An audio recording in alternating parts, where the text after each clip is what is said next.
I am Travis, 28 years old, and until last month I thought I had finally achieved independence by renting an apartment from my parents at fair market value.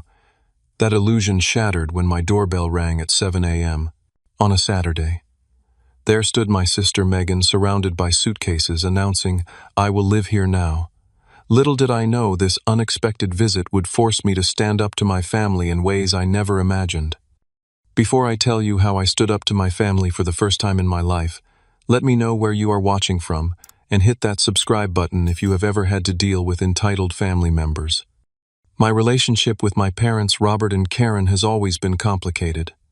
They loved me, no doubt, but their love came wrapped in layers of overprotectiveness that nearly suffocated me growing up. Every decision I made was scrutinized, from the friends I chose to the clothes I wore. College applications. They had opinions about every school. My first job interview. They wanted to come with me. It took years of gentle pushing back to carve out even a small space of independence. When I graduated college 6 years ago with my degree in graphic design, I was determined to move out and prove I could stand on my own 2 feet. My parents reluctantly agreed, but insisted on helping me find an apartment. After weeks of searching, they made an unexpected proposal. They had recently purchased a rental property as an investment, a small 1-bedroom apartment in a decent neighborhood, and offered to rent it to me. At first I was hesitant. Would this just be another way for them to keep tabs on me? But the terms they offered seemed reasonable. I would pay fair market rent, we would have a legally binding lease agreement, and they promised to respect my privacy as they would any tenant.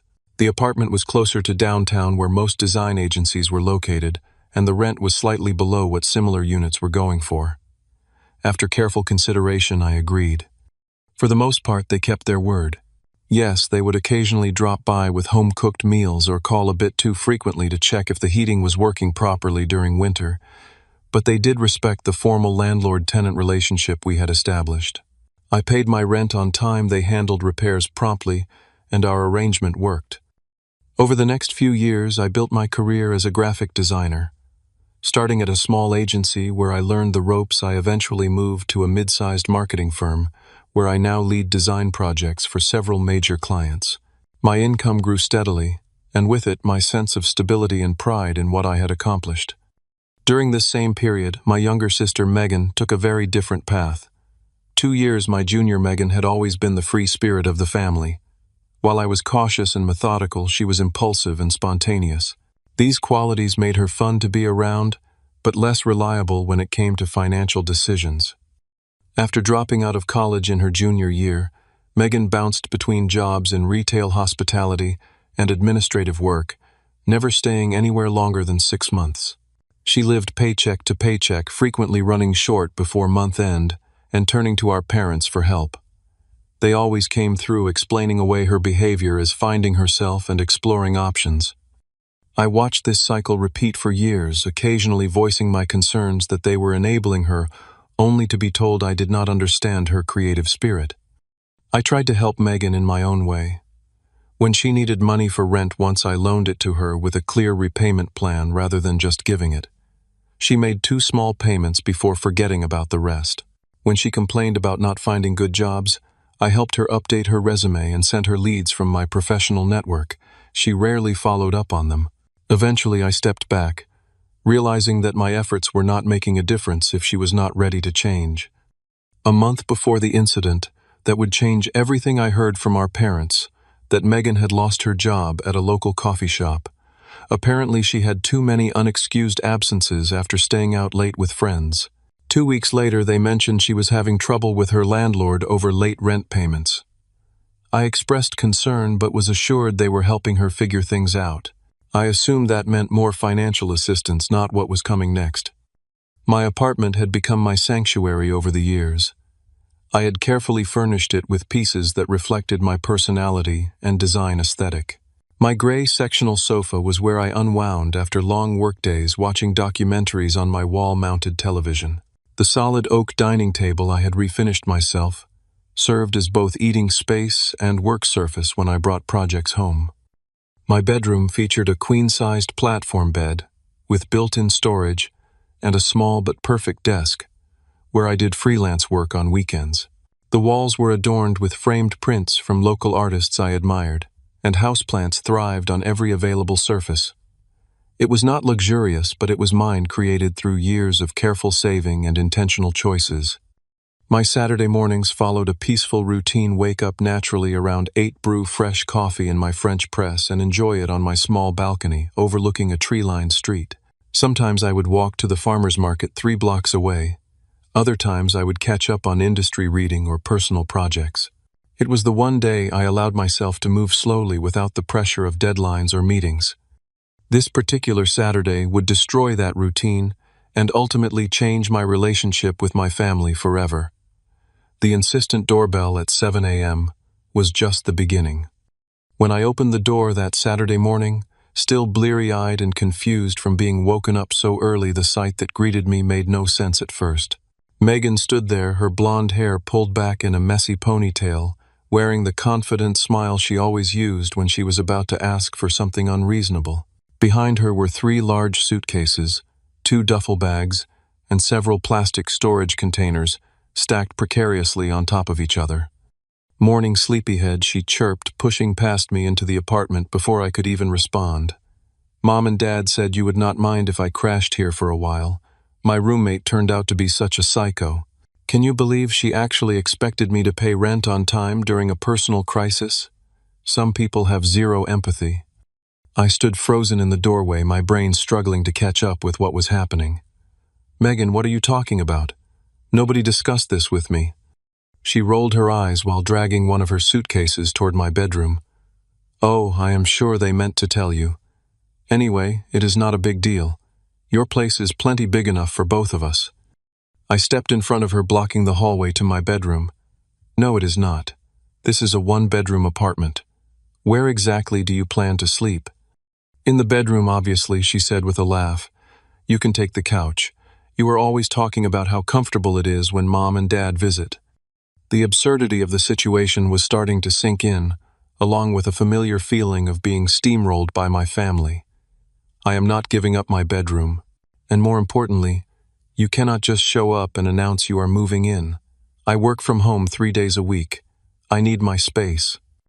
Megan's expression shifted from casual confidence to wounded innocence, another tactic I had seen her deploy countless times. Wow, I cannot believe you would turn away your own sister when she is going through a tough time. Mom and Dad already approved it. Call them if you do not believe me. And that is exactly what I did. With Megan making herself comfortable on my sofa and scrolling through her phone as if the matter was settled, I stepped onto the balcony and called our parents. Oh, Travis, good morning, my mother answered cheerfully. Did Megan arrive safely?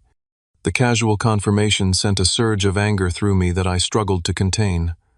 Mom, why would you tell Megan she could stay with me without even asking me first? Honey, she is your sister, and she is going through a rough patch. Her landlord was being completely unreasonable about the rent being a few weeks late, and she had nowhere else to go.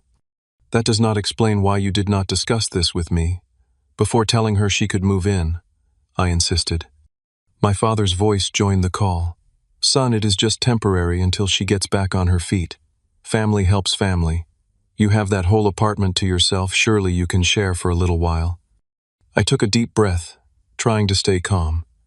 Dad, I have a 1-bedroom apartment. There is no privacy, no extra space.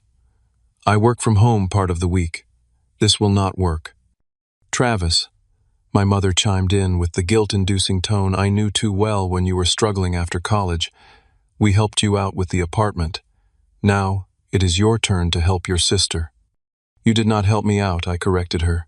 I pay market rate rent. We have a legal lease agreement. This is a business arrangement that benefits both of us. That is just a formality, my father dismissed. At the end of the day, we are family, and family comes first. Megan needs support right now. I looked through the sliding glass door at my sister, who was now rummaging through my refrigerator. How long is temporary?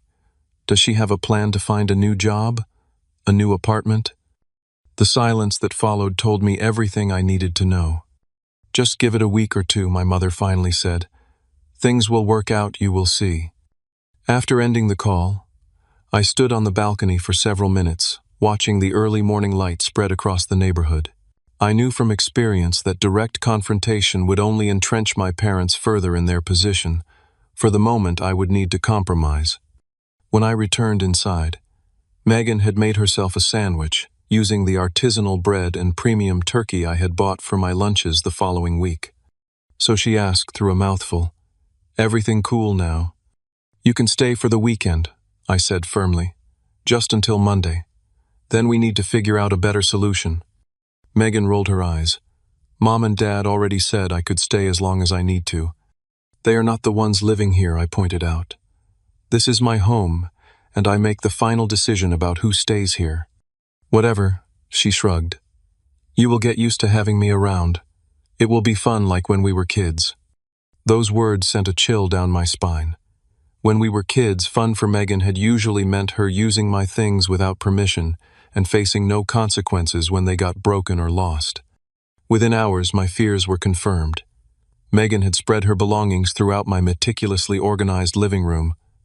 Her makeup cluttered the bathroom counter I kept spotless. She took a 90-minute shower, using all my hot water. When I tried to work on a freelance project in the afternoon, she played music so loudly I could not concentrate, then acted offended when I asked her to use headphones. By Sunday evening, my apartment no longer felt like mine. Megan had rearranged the throw pillows on my sofa, stuck takeout menus to my refrigerator with touristy magnets, and somehow managed to stain my area rug with nail polish. When I mentioned any of these things, she dismissed my concerns as being too uptight and reminded me that family should not keep score. I went to bed Sunday night, hoping that my parents would come to their senses, or that Megan would recognize the imposition and make alternative arrangements. I could not have been more wrong. Monday morning brought no relief. I woke up early hoping to get some quiet work time before Megan emerged from her late night of binge-watching reality shows on my television. I had just settled at my dining table with my laptop and coffee when my doorbell rang again. When I opened the door, my parents stood there, both wearing expressions I could not quite read. My mother held a folder that immediately triggered my anxiety. "Good morning," I said cautiously. "I was not expecting you." "We thought we should discuss the new arrangement in person," my father replied, stepping inside without waiting for an invitation. My mother followed her eyes, scanning the apartment and noting Megan's possessions strewn about. "Is your sister still asleep?" she asked. I nodded, lowering my voice. "She was up until after 2 a.m. Look, I am glad you are here. We need to talk about how this situation is not sustainable." "That is exactly why we came," my father said, sitting down at my dining table and gesturing for me to join them. "There are some financial matters we need to discuss." My mother opened the folder and pulled out what I recognized as a copy of my lease agreement. "With Megan staying here now, there will naturally be some additional expenses. Utilities will go up, there will be more wear and tear on the apartment, that sort of thing." "I understand that," I said, feeling a small surge of hope that they were being practical about the situation. "If she stays more than a few days, she should contribute to those costs. But honestly, this space is too small for two people, especially when I need to work from home." My parents exchanged a look I had seen many times before, the one that meant they had already made a decision and were just going through the motions of discussion. "Actually," my father said, clearing his throat, "we have decided that the fairest approach would be to adjust your rent to reflect the changed circumstances." "Adjust it how?" I asked, though I already suspected the answer. My mother slid a paper across the table. It was an amended lease agreement with a new rent amount that was exactly double what I had been paying. "You want to double my rent?" I stared at them in disbelief. "How is that fair? I did not ask for a roommate. I do not want a roommate." "We need to cover our expenses for Megan," my father explained as if it was the most reasonable thing in the world. "She is not in a position to pay rent right now, but the costs of supporting her need to come from somewhere." I felt my face growing hot. "So let me get this straight. Megan loses her job because of her own irresponsibility. She gets evicted because she does not pay her rent. And your solution is to force her into my space and make me pay for the privilege." "Do not be so dramatic, Travis," my mother sighed. "Megan is going through a difficult time and needs family support. You have a stable job and can afford to help out." "That is not the point," I insisted. I already pay fair market rent for this apartment. If anything, Megan should be paying rent to me as a subletter, not that I want that arrangement at all." My father leaned forward. "Son, the lease agreement was always just a formality between family. The reality is that we own this apartment and we get to decide the terms." "A legal lease is not a formality," I countered. "It is a binding contract that protects both parties." "Be realistic," my mother interjected. "Would you rather we rented this place to a stranger at the current market rates, because we could get much more than what you are paying now?" I took a deep breath, trying to stay calm. "What about Megan taking some responsibility? Has she applied for new jobs? Is she looking for her own place?" My parents shifted uncomfortably. "She needs time to recover from this setback," my mother said defensively. "The job market is very stressful right now." "And the housing market is even worse," my father added. "She cannot possibly afford a decent place on her own right now." "So your solution is to punish me for her choices?" I asked incredulously. "We are not punishing anyone," my mother insisted. "We are asking everyone to contribute what they can to support the family. Right now, this is how you can help." I stood up from the table, my decision made. "If you double my rent, I will move out. I can find my own place where I do not have to subsidize someone else's irresponsibility." To my shock, both my parents actually laughed. "Good luck finding an affordable place in this market," my father scoffed. "Rent prices have skyrocketed in the past year. You will end up paying more for less space anywhere else in this area. And you would need first and last month's rent security deposit application fees," my mother ticked off on her fingers. "That is thousands of dollars up front. Do you even have that kind of money saved?" Their dismissive attitude felt like a slap in the face. They assumed I was still the financially naive college graduate I had been years ago, not a professional who had been carefully saving and building my credit. Before I could respond, Megan emerged from my bedroom, yawning dramatically. "Morning, everyone. Is there any coffee?" "We were just explaining the new arrangement to your brother," my mother said, with forced brightness. Megan nodded as she poured herself coffee in my favorite mug. "About the rent thing? Yeah, it makes sense. After all, the apartment is plenty big enough for both of us." I looked at my family sitting in my living room making decisions about my life, without any consideration for what I wanted or needed. In that moment, something shifted inside me. For years I had tried to maintain family harmony by compromising, by being the reasonable one, but there was no reasoning with this level of entitlement. "I need time to think about this," I said finally. My father stood up clearly, considering the matter settled. "The new rent will start next month. That gives you a few weeks to adjust your budget." As they prepared to leave, my mother added, "Oh, and maybe you could clear some space in your closet for Megan's clothes. She has such a beautiful wardrobe, it would be a shame to keep it all packed away." After they left, I retreated to my balcony again, the only space in my apartment that still felt like mine. Megan had already connected her gaming console to my television and was loudly trash-talking other players online. I had 1 month to figure out my next move. Living with Megan quickly proved even worse than I had anticipated. What was supposed to be a temporary weekend stay had morphed into an indefinite arrangement with my parents' full blessing and my complete frustration. By Wednesday of that first week, I had compiled a mental list of grievances that grew by the hour. Megan treated my refrigerator like a free vending machine, consuming food I had purchased and never replacing anything. Twice I came home from work expecting to have leftovers for dinner, only to find empty containers in the sink. "Oh, was that yours?" she would ask with feigned innocence when confronted. "I thought you were done with it. I will get groceries when I have some money coming in." That money, of course, never materialized because Megan's job search consisted of occasionally scrolling through listings while complaining that nothing was the right fit for her skills. What those skills were remained a mystery, since I had never seen her complete any task that did not directly benefit her immediate desires. The apartment's single bathroom became a constant battleground. Megan's extensive beauty routine meant she occupied it for hours each morning, often making me late for video meetings with clients. When I tried to establish a schedule, she agreed enthusiastically and then ignored it completely the next day. Creative people cannot be bound by rigid schedules, she informed me, when I knocked on the door 15 minutes before an important client call, desperately needing to shower and dress. My skincare routine has specific timing requirements. My work suffered the most from this new arrangement. As a graphic designer, I needed quiet concentration for detailed projects. Megan seemed physically incapable of understanding this concept. She would take phone calls on speaker in the living room while I was working, play music without headphones, and constantly interrupt me with trivial questions or observations. Travis, do you think I should go blonde again? Travis, have you seen this funny video, Travis?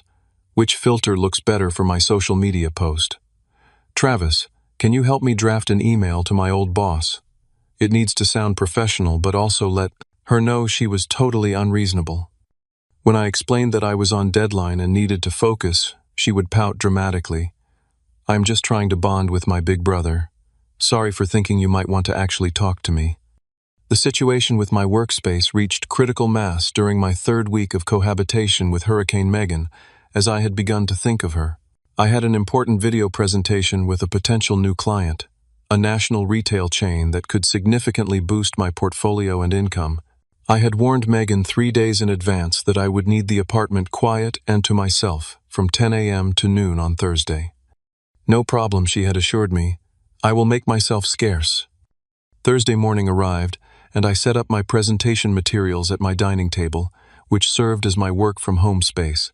I had arranged my background carefully with a bookshelf visible, and a small plant adding a touch of professionalism to the frame.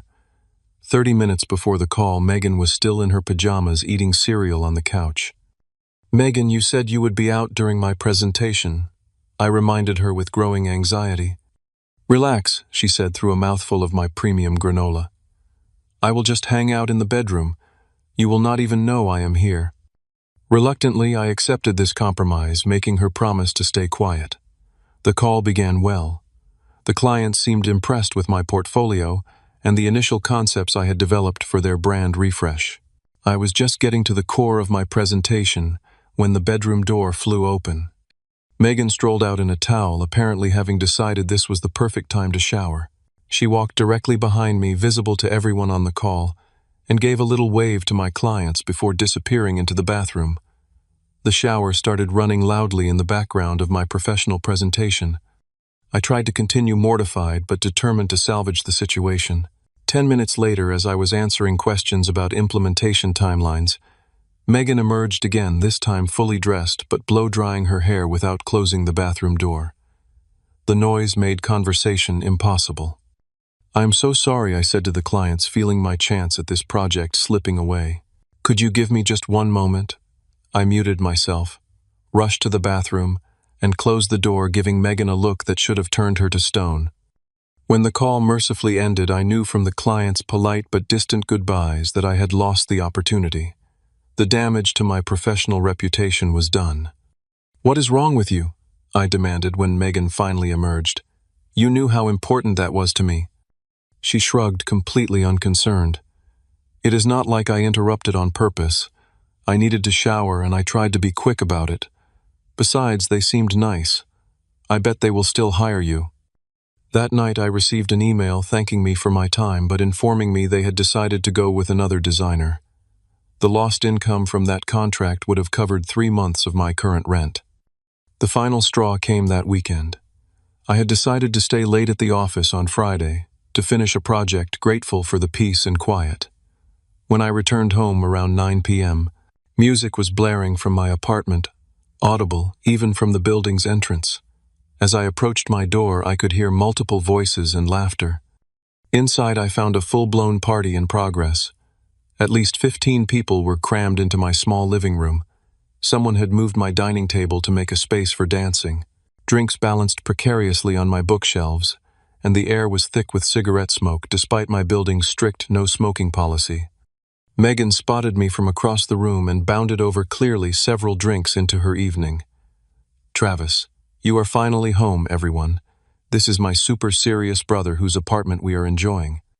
A few people raised their glasses in my direction before returning to their conversations. What is going on here? I asked, struggling to keep my voice level. Just a little get-together. Megan slurred slightly. Some friends from my old job were free, and I thought, why not? You did not think to ask me before inviting people into my home. I surveyed the room, noticing a red wine spill on my couch that no one had bothered to clean up. You always say you should socialize more, she countered. I am helping you meet new people. I need everyone out, I said firmly. Now. Do not be such a buzzkill, Megan pouted. It is barely 11. The night is young. I do not care. This is my apartment, and I did not authorize this party. Everyone needs to leave. Megan's expression hardened. Actually, according to Mom and Dad, it is our apartment now. I live here too, and I have the right to have friends over. In that moment, something inside me snapped. I walked to the stereo system and unplugged it, plunging the room into sudden silence. This party is over. Everyone who does not live here needs to leave immediately, or I will call building security. The partygoers, sensing the tension, began to gather their belongings. Megan stood in the center of the room, face flushed with alcohol and anger. You are such a controlling jerk, she hissed as her friends filed out. No wonder you do not have any friends of your own. After the last guest left, I surveyed the damage to my apartment. Beer cans and liquor bottles littered every surface. Someone had broken one of my framed prints. The bathroom was in a state that defied description. And my couch, my beautiful gray sectional that I had saved for months to purchase, now bore an ominous red stain that I suspected would never fully come out. You need to clean this up, I told Megan. She rolled her eyes and flopped onto the stained couch. I will do it tomorrow. I am too tired now.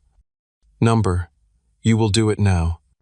Or what she challenged, the familiar confidence of someone who had never faced consequences returning to her voice. You will tell Mom and Dad, go ahead.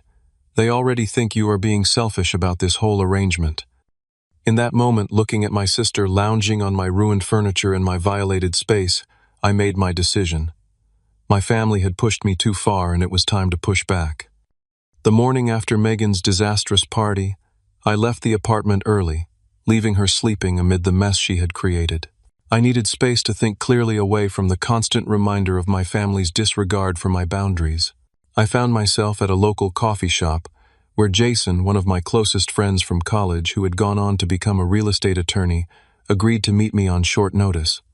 So let me get this straight, Jason said, after I had explained the situation.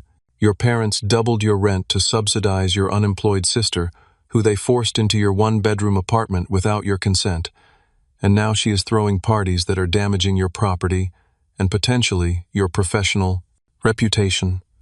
That pretty much sums it up. I confirmed the ridiculousness of the situation hitting me anew as I heard it described by someone outside the family dynamic. Jason shook his head. And what exactly does your lease say about subletting or additional occupants? I pulled out my copy of the lease agreement and pushed it across the table. Section 8 specifically prohibits subletting or additional occupants without written consent from both parties. My parents drafted this themselves when I moved in. He reviewed the document carefully. This is actually a pretty solid lease. Ironically, your parents protected themselves with all the standard clauses, which now protect you as well. They cannot legally force you to accept an additional occupant, nor can they double your rent without proper notice as specified in Section 12 here. But they own the apartment, I pointed out. They can choose not to renew my lease when it expires in 3 months. True, Jason agreed. But that still gives you 3 months of legal protection at your current rent rate. More than enough time to find alternative housing if that is what you decide to do. What about my furniture and belongings? I asked. Most of the furnishings in the apartment are mine, purchased with my own money. The appliances and a few basic pieces came with the apartment, but everything else is mine. Jason nodded thoughtfully. As long as you can prove ownership, those items are legally yours to take with you. I would recommend documenting everything with photographs and receipts if you have them. For the next hour, Jason outlined my options and helped me understand my legal standing. By the time we parted ways, I had a clear plan forming in my mind. The following week was devoted to careful preparation. During the day, I performed my job as usual and pretended to accept the new living arrangement. At night, after Megan had gone to sleep or out with friends, I began my methodical preparations. First, I documented the condition of the apartment, taking detailed photos of every room and noting any damage that had occurred since Megan's arrival. I created a comprehensive inventory of my possessions, complete with photographs and, where possible, receipts or credit card statements proving purchase. Next, I researched rental options in the area. Despite my parents' claims about the impossible housing market, I discovered several viable options within my budget. One in particular caught my attention: a modern one-bedroom in a newly renovated building, slightly farther from downtown but offering better amenities than my current place. The rent was only marginally higher than what I currently paid, and significantly less than the doubled amount my parents were demanding. By the end of the week, I had submitted an application, passed the background check, and signed a lease on the new apartment, using some of my carefully saved emergency fund to cover the security deposit and first month's rent. The final piece of my plan required the most precise timing. I waited for a day when I knew my entire family would be occupied.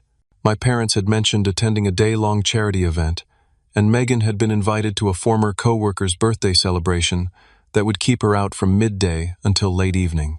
I requested a personal day from work, citing a minor medical procedure that would require recovery time. The morning of my chosen day, I confirmed that my family had left for their respective engagements. Then I put my plan into action. A moving truck I had reserved arrived at 9 a.m., along with 3 professional movers I had hired, and 2 friends who had volunteered to help after hearing my situation. "We need to be efficient," I explained to the team. "I have created a floor plan of where everything is located and what needs to be moved." I handed each of them a detailed inventory list with photographs attached.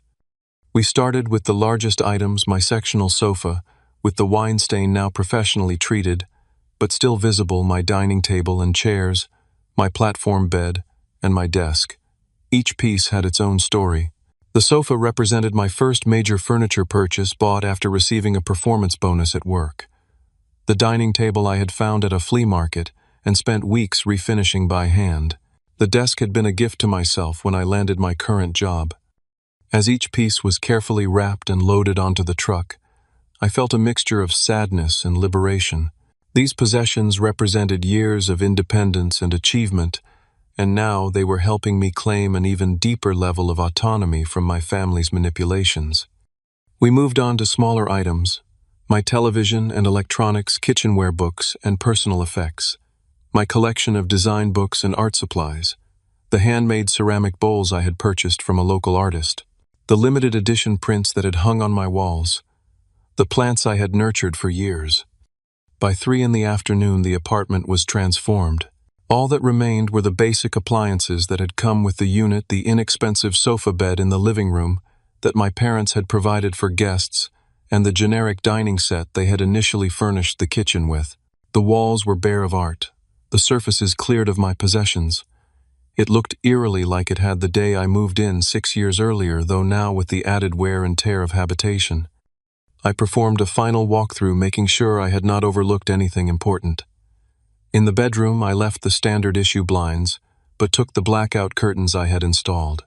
In the bathroom, I left the shower curtain, but packed my good towels and all personal care items. In the kitchen, I left the microwave that had come with the apartment, but took the French press coffee grinder and quality knives I had invested in over the years. The final item I packed was a small potted succulent that had been a housewarming gift from a coworker when I first moved in.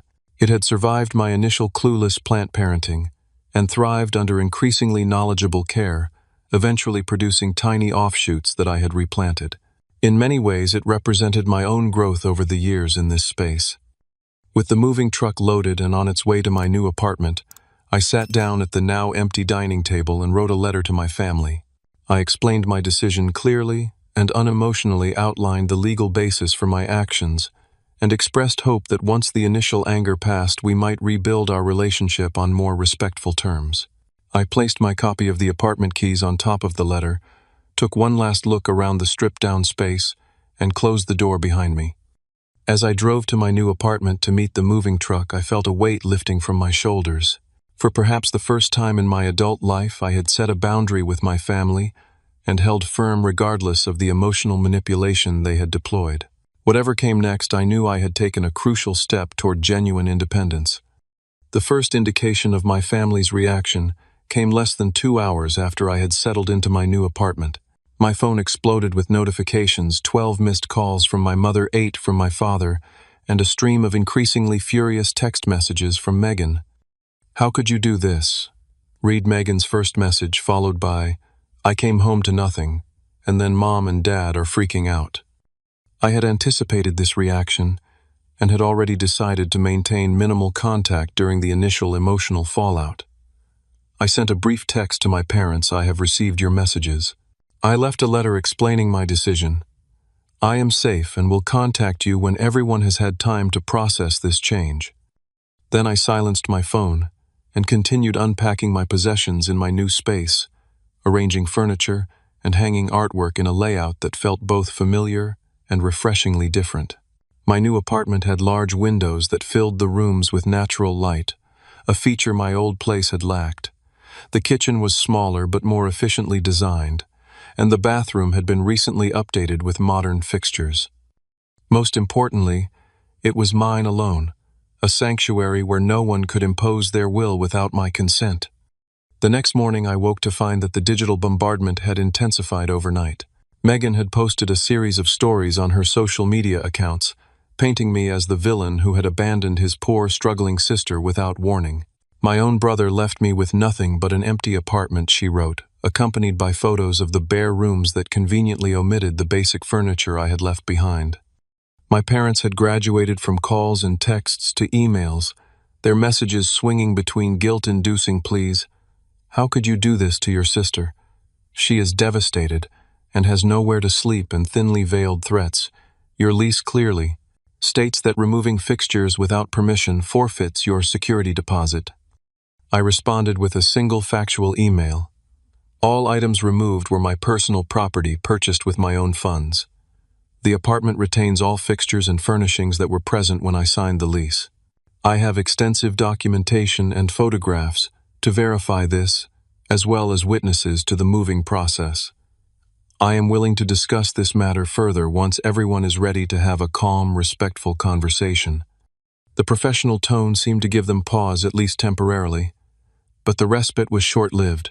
That afternoon, as I was setting up my home office in the second bedroom of my new apartment, a luxury my previous place had not afforded, I received a call from a coworker. Travis, your parents are here at the office asking for you. They seem pretty upset. Security is talking to them, but I thought you should know." I thanked her for the warning and immediately called my supervisor to explain the situation. He was understanding and assured me that security would handle it appropriately. Later, he informed me that my parents had eventually left after being told firmly that disrupting a workplace was unacceptable and that all communication would need to go through proper channels. For the next week, I maintained my distance, responding to messages only with brief factual statements and refusing to engage with emotional manipulations. I focused on settling into my new home and catching up on work projects that had suffered during the chaos of the past month. Megan's social media campaign continued, though, with diminishing engagement as her friends tired of the drama. My parents alternated between angry demands and mournful lamentations about family loyalty. I weathered it all with a calm resolve that surprised even me. Eventually, as I had hoped, the emotional intensity began to ebb. 10 days after my move, I received an email from my father with a markedly different tone. "Your mother and I would like to meet to discuss recent events. We suggest Saturday at 11 a.m. at the cafe near your old apartment. Please let us know if this works for your schedule." I agreed to the meeting but suggested a different location, a neutral coffee shop equidistant between our homes. I also requested that Megan attend as the issues involved all of us. They reluctantly agreed. Saturday arrived and I entered the coffee shop with mixed emotions, anxiety about the confrontation ahead, but also pride in standing my ground.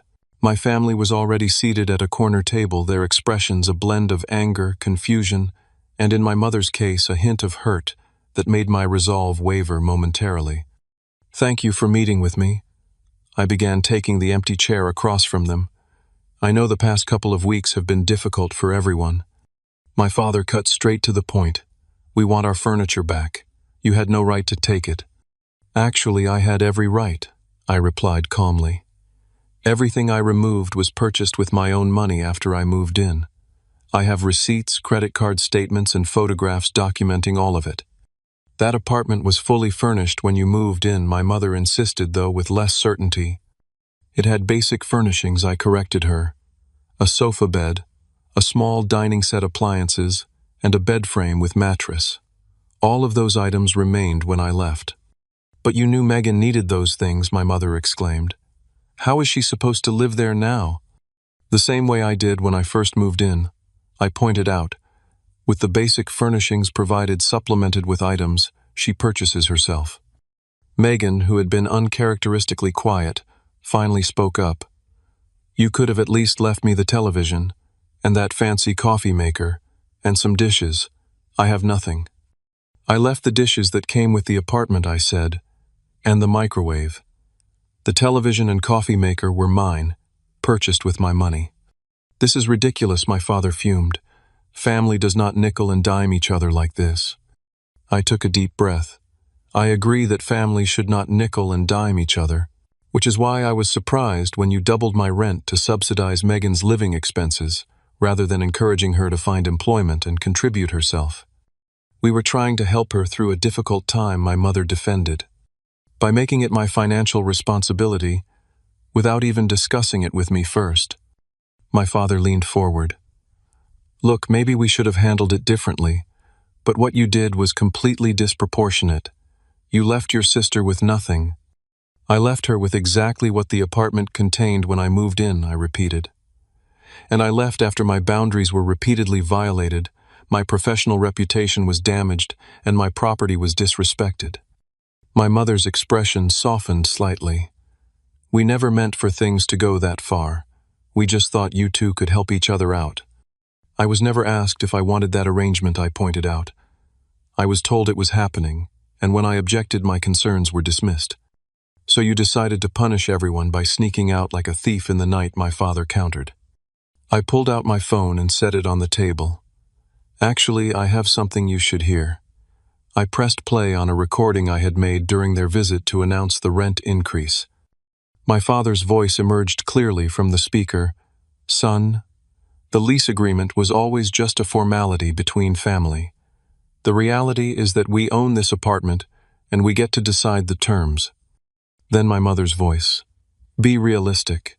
Would you rather we rented this place to a stranger at the current market rates? Because we could get much more than what you are paying now. My own voice. If you double my rent, I will move out. And finally my father's dismissive laugh. Good luck finding an affordable place in this market. I stopped the recording and looked at their shocked faces. I consulted with an attorney friend. The lease we signed is legally binding. You cannot double my rent without proper notice as specified in the agreement, and you cannot force me to accept an additional occupant. I was within my rights to remove my personal property and terminate the arrangement. My parents exchanged uncomfortable glances. My father cleared his throat. You recorded us without our knowledge. I live in a one-party consent state, I replied. It was completely legal. I did it to protect myself, since it was clear you were not taking my concerns seriously. A long silence fell over the table. For perhaps the first time I saw uncertainty in my parents' expressions. They had always operated on the assumption that family bonds would trump all other considerations, that emotional appeals would overcome any resistance to their plans. My methodical, legally sound response had caught them completely off guard. Megan broke the silence with an unexpected question. How did you afford a new place, with all the deposits and everything? I have been saving consistently for years, I explained. Building an emergency fund, maintaining good credit, being financially responsible. Something shifted in her expression, a fleeting mix of surprise and perhaps a touch of respect. Oh. I know we have all said and done hurtful things in the past few weeks, I continued, softening my tone. But I hope we can find a way forward that respects everyone's boundaries and needs. My mother's eyes filled with tears. We never meant to hurt you, Travis. We were just trying to take care of both our children. I know, I acknowledged. But I am an adult now. I need to be consulted about decisions that affect my life, not just informed after the fact. My father sat back in his chair, his anger seemingly deflated. So where does this leave us? That depends on all of us, I said. I am willing to work on rebuilding our relationship, but some things need to change. We need to communicate better, respect each other's boundaries, treat each other as adults. The conversation that followed was not easy. Old patterns do not dissolve in a single discussion. But for perhaps the first time, my family was listening to me, really listening without immediately dismissing my perspective. It was a small step, but a significant one. As we prepared to leave, Megan surprised me again. Your new place. Is it nice? It is, I told her. Different, but nice in its own way. She nodded thoughtfully. Maybe I should start looking for a job again. A real one, I mean. It was not an apology, not exactly. But coming from Megan, it felt like the beginning of something new. 6 months after my abrupt departure from the family apartment, I sat on the balcony of my new home watching the sunset paint the sky in shades of orange and pink. The potted succulent that had accompanied me from my old place had thrived in its new environment, sprouting new growth that seemed to mirror my own personal development. The transition had not been easy. For the first month after our coffee shop, confrontation, communication with my family had been minimal and strained. My parents, still processing their shock at my decisive action, maintained a cool distance. Megan, surprisingly, was the first to reach out in a meaningful way. I got a job, her text message read, 3 weeks after our meeting. Assistant manager at a boutique downtown. The pay is not amazing, but it is a start. I congratulated her sincerely, and we began a cautious exchange of messages that gradually increased in frequency and warmth. She asked for advice on building a budget, something I had never expected from my impulsive sister. I shared the financial management templates I had developed for myself over the years, carefully adjusted to her income level and goals. My parents took longer to come around. The turning point came when my father called me one evening, his voice uncharacteristically hesitant. "Your mother and I have been talking," he began, "about what happened, about how we handled things with you and Megan." I waited, giving him space to continue at his own pace. "We may have. Well, we treated you differently, expected more from you because you seemed more capable. It was not fair, and we see that now." It was not exactly an apology, but from my proud father, it was a significant acknowledgement. "Thank you for saying that," I replied. "It means a lot to hear you recognize it." The conversation that followed was one of the most honest we had ever shared. My father admitted that they had enabled Megan's irresponsibility out of a fear that she would fail without their intervention. In doing so, they had burdened me with unfair expectations while simultaneously undermining my independence. "We thought we were helping both of you in different ways," he explained. "But we can see now that we were not helping either of you become truly independent adults." Over the following months, our family dynamic began a slow but meaningful transformation. My mother invited me to dinner at their home, making a point to ask in advance rather than assuming my availability. My father consulted me about some investment decisions, treating my opinions with newfound respect. Small steps, but significant ones. Megan, to everyone's surprise, thrived with her new responsibilities. The boutique job suited her social nature and eye for style, and the structured environment provided the accountability she had previously lacked. She moved into the family apartment, officially now paying rent directly to our parents at a reasonable rate that increased gradually as her income stabilized. "I actually cleaned the place this weekend," she told me during one of our now regular phone calls. "Like, really cleaned it. I even bought plants. Is this what being an adult feels like?" I laughed. Part of it anyway, the boring but satisfying part. 4 months after my move, I invited my family to dinner at my new apartment.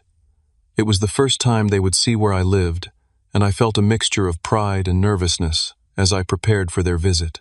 I had arranged my furniture thoughtfully in the space, creating an environment that reflected my personality while remaining welcoming to guests. When they arrived, I watched their expressions as they took in the space I had created for myself. My mother noted the well-equipped kitchen, my father commented on the practical layout of my home office, and Megan immediately gravitated to the artwork on my walls. "This place suits you," she said simply, and I felt a warmth of recognition that had often been missing in our relationship. The dinner was not perfect. Old patterns occasionally surfaced in conversations, but we were all making conscious efforts to communicate differently. When my mother began to offer unsolicited advice about my career path, she caught herself mid-sentence and rephrased it as a question instead. When my father started to lecture Megan about her spending habits, he paused and acknowledged that she was making her own decisions now. As they prepared to leave that evening, my mother embraced me tightly. "I am proud of you," she whispered. "Not just for your success, but for standing up for yourself, even when it was hard for us to hear." Now, 6 months into my new independence, I reflected on the profound shifts that had occurred not just in my living situation, but in my relationships. The stand I had taken, though difficult and at times painful, had ultimately created space for growth on all sides. My relationship with my family had evolved from one of expected compliance to mutual respect. My parents, though still occasionally slipping into old habits, had begun to see both their children as adults with distinct needs and boundaries. Megan had discovered capabilities within herself that might have remained dormant had we all continued in our established patterns. As for me, I had learned that setting firm boundaries was not selfish, but necessary for healthy relationships. That family love could withstand conflict and even emerge stronger from it. That independence was not just about physical space or financial self-sufficiency, but about the courage to define and defend your own needs, even against those you care about most. The apartment around me was more than just a collection of rooms and possessions. It was tangible proof that I had claimed my autonomy and built a life on my own terms. Each piece of furniture, each carefully chosen decoration, represented a choice made freely, without obligation or resentment. My phone chimed with a message from Megan. "Guess what got promoted to full manager today? Celebrating this weekend. You in?" I smiled as I typed my reply. "Absolutely, proud of you." Some might say I acted drastically by moving out the way I did, but sometimes a dramatic gesture is necessary to break entrenched patterns. By refusing to accept the unfair arrangement my family had tried to impose, I had not only secured my own independence, but had inadvertently created an opportunity for all of us to grow. The journey had not been easy, and there would undoubtedly be challenges ahead. Family dynamics built over decades do not transform overnight, but we had taken important steps toward a healthier relationship based on mutual respect rather than obligation and expectation. As the last light of day faded from the sky, I felt a deep sense of peace. The furniture around me, the walls that held my chosen possessions, the space that was unquestionably mine, all served as reminders of a simple but powerful truth. Sometimes standing up for yourself is the greatest gift you can give to everyone involved. Have you ever had to set a difficult boundary with family? How did you handle it? And did it change your relationship in the long run? Let me know in the comments below. If this story resonated with you, please hit the like button and subscribe to hear more stories about navigating complicated family dynamics. Share this with someone who might need encouragement to stand up for themselves. Thank you for listening, and remember, sometimes the most loving thing you can do for yourself and others is to draw a clear line when necessary.